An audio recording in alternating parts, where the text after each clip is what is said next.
Hello again, welcome back everyone. LiquorHound here with you, and thank you for joining me once again for another spirit review video. Today we're going to be taking a look at a couple of Speysides, but they're really going to bookend the flavor spectrum. Because on one side we're going to have that fruity Linkwood at 9 years old, and on the other end we're actually going to have a peated Speyside. So a peated Speyside coming out of basically the GlenAllachie distillery called Meikle Toir. Now Meikle Toir is a new line. This one happens to be their kind of limited release, the turbo. And the turbo is supposed to be peated to a phenol count ppm of 71. Okay. Now, of course, all those phenol counts depends on when they're measuring them, right? When the grain is being malted and they're hitting it with all the peat smoke from underneath, if they measure it right as soon as they cut it off, it's going to be really, really high ppm. But then once it dries and it goes into production, it won't feel quite as peaty, right? There's been, look at Ardbeg and Lefroy with a peat to about 40 ppm, and yet some of those are just really dense and heavy. It just all depends on when you're measuring. Point is, this is a peated Speyside. Price point on it's only like $55, maybe 60. So even for a special release from them, from Billy Walker, can't beat the pricing.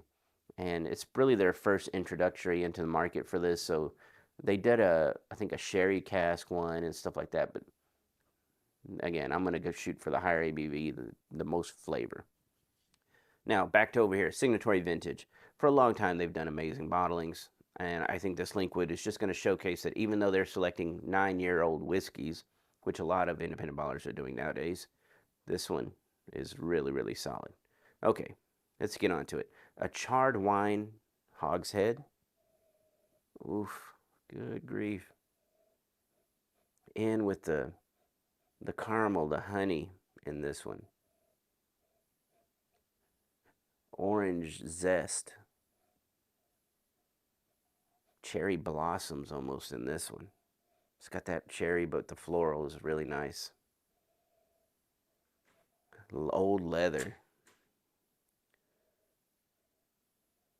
I mean, for a 9-year-old whiskey, this is not, the one thing you haven't heard me say is doughy, right? Typically, young whiskeys, they stay doughy. This is not that. Let's go ahead and give it a taste. Now, 58.2% ABV, 116.4. And when you do that math, before I get to the tasting, when you do that math, back in the day, the rule used to be $10 per year. That's what you were aiming for. So this one should be 90, but it's only 104, so it's not too bad. And I found this at Total Wine, by the way. But yeah, nowadays it's gotten really crazy.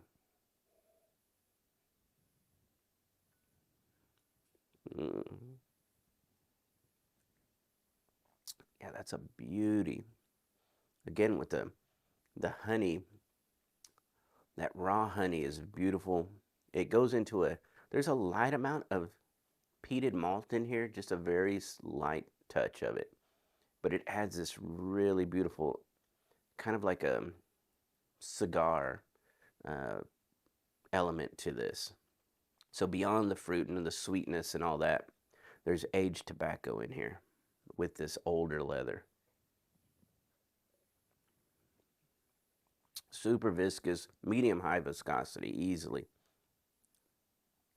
And the thing to note, when I first opened this bottle and we tried it, I remember I tried it with friends and we all thought it was really good. It was all a gamble, as much of the stuff I pick up is kind of a gamble.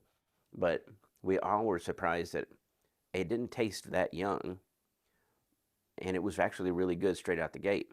Now that it's been breathing a little bit, because again, I like to get it right to the shoulder, let it kind of get a little oxidation going, and it's coming around really nice. It's starting to get into a little tropical element now.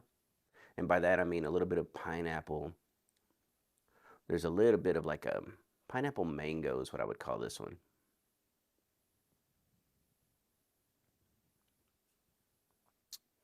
Oh, yeah. And then that orange oil, the leather. That big, rich malt is in there, but it's just covered with dark honey.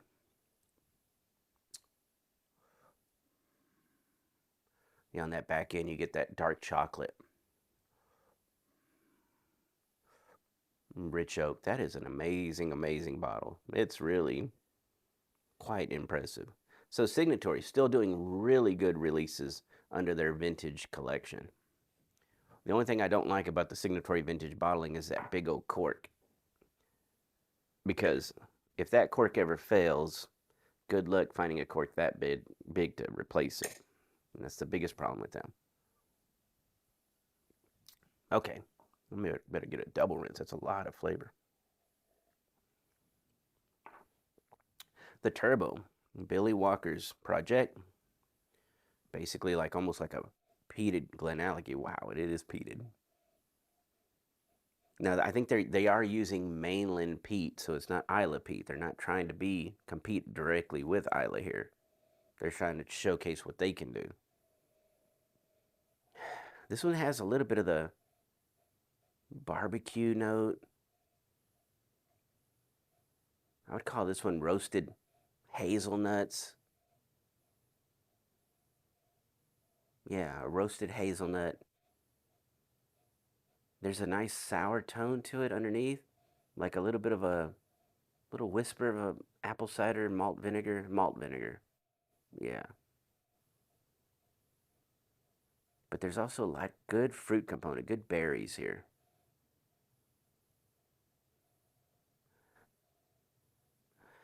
Wow.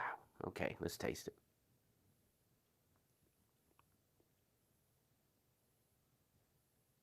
Wow. $55. 100 proof.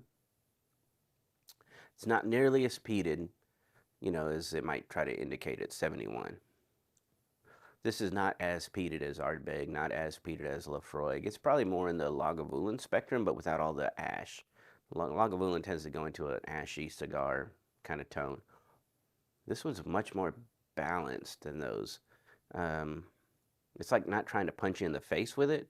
You still get that rich malt. Again, the peat smoke is different than there. It's not briny. It's not iodine. It's not like that. This one's a little more on the earthy tone. Again, a little barbecue smoke.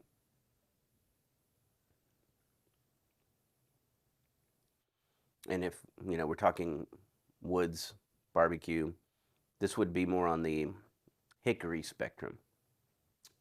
Hickory smoke. But that kind of charred hazelnut thing is in here. It's brooding whiskey. It's like there is a leather tone, but it's very, very worn leather. Again, the malt is not hidden. The malt is still just still focused on really good distillate, as you'd expect. Billy Walker, GlenAllachie have been doing really good things. Their price points have been getting a little out of hand, but the quality is usually always there.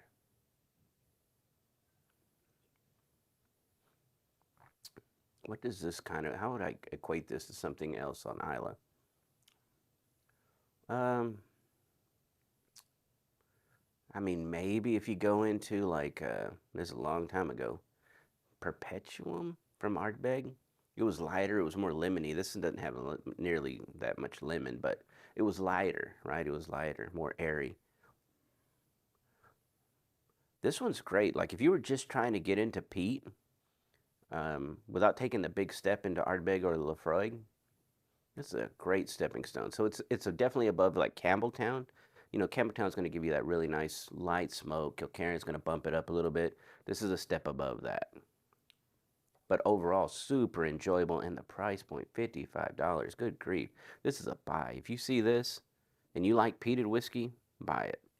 It's a drinker. It's fantastic. But anyway, I hope you enjoyed this video review, and if you did, consider joining me over at patreon.com/LiquorHound. That's how I'm able to keep self-funding these bottles, because again, these are gambles. When I'm picking them up, I don't know, but I figured if I like them, I'm going to review them, because that's always my thing. I don't review anything I don't like, and kind of give you, again, the knowledge to buy smart, right? If you like these tasting notes and you want to run out there and check and see if your Total Wine has this on the shelf, I think you're going to be really, really happy. Same thing for this bottle. But again, thank you as always, and regardless of platform, I greatly appreciate each and every one of my viewers. Keep leaving all those great comments, and I'll get back to them just as soon as I can. Everyone have a great day, and cheers.